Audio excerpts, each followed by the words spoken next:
Well, let's return to our top story on that blast near the pyramids in Egypt. Timothy Caldas, who is a non-resident fellow at the Tahrir Institute for Middle East Policy, joins us now on the phone from Cairo. Tim, do we have any idea who could be potentially behind this? It's still too early to know.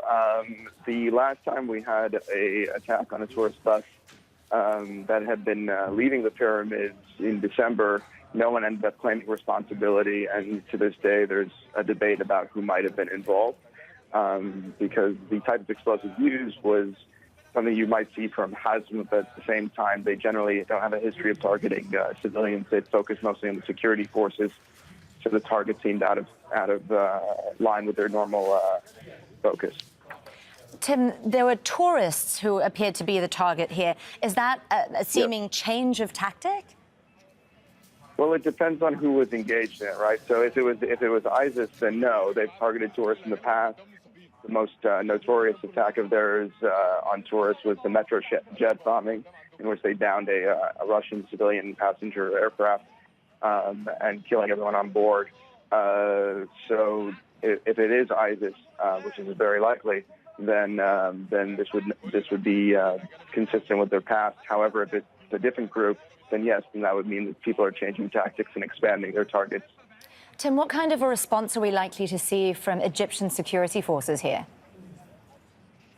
Well, historically, these sorts of attacks have been followed by announcements of raids on different militant group outposts, and reporting has called into question the accuracy of the government's claims with respect to those raids and whether or not they're actually capturing and killing terrorists, or if there's some doubt to be cast on on those claims on the part of the government in an effort basically to convince the public that they have the situation under control. But that's usually what we see. There will definitely be an announcement of an investigation and an intensified crackdown of some sort. Tim, we've seen raids conducted in the Sinai region on armed groups there very recently. Could this be potential retaliation for those deaths and those arrests? Possibly. However, what we've had happening for the last several years is a pretty constant back and forth where there are attacks being conducted and counterterrorism raids being conducted. So it's hard to know to what extent you have what's sparking what at this point. It's been a kind of an ongoing fight between different militant groups and the security forces for quite some time.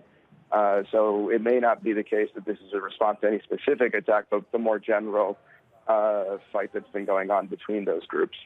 Tim, can you give us a little bit of background as to the various different armed groups who could potentially be responsible? There are various different groups who are operating in and around, Egypt and have targeted different groups before. Yeah, I would say that the most likely culprit, again, just because of the target, would be ISIS. They're the ones with a history of targeting civilians. Not only tourists, but also religious minorities such as Christians, and people that they see as collaborators with the government in Sinai and elsewhere.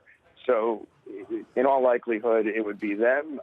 We're still, of course, going to wait to see if they claim responsibility. So past attacks of theirs have come without a claim of responsibility. Like, everyone is pretty certain that they were responsible for the Rauda attack on the mosque in Sinai that killed over 300 people. However, they never claimed responsibility, and there's a sense that maybe there's a disagreement internally over whether or not everyone agreed that was the right move. As I mentioned before, Hazm is another militant group that has been mostly focusing its energy on targeting the security apparatus. It uses IEDs in its attacks, and has also operated within Cairo quite a bit, and Giza, Greater Cairo. This would also have been in Giza. And so they have a history of operations in this area. However, generally speaking, we don't see them focusing on civilian targets, neither foreign nor domestic. Tim, this took place near the pyramids in Giza. That's a very high-profile target. Does this suggest a very bold attack or a particular level of sophistication, given the type of target that they've chosen? I think we have to learn more about the attack before we can assess the sophistication of it. However, it's certainly of concern to the government given their efforts to revamp its image as a secure place to visit and to encourage more tourism to Egypt. And as I mentioned, there was another attack on a tourist bus leaving the pyramid 6 months ago in December. And so the fact that tourists coming in and out of this area have been targeted twice is going to give a lot of people pause about the safety of visiting the most popular site in the country, and the thing that basically draws most tourists to Egypt, which is its pyramids. So it's definitely of concern to the country. It's definitely of concern about the ability of the security apparatus to secure an area that really is of the top priority for the government in its efforts to comfort foreign visitors. Timothy Caldas, a non-resident fellow at the Tahrir Institute for Middle East Policy, speaking to us there on the phone from Cairo in the wake of that seeming attack in Giza. Thank you for being with us, Tim.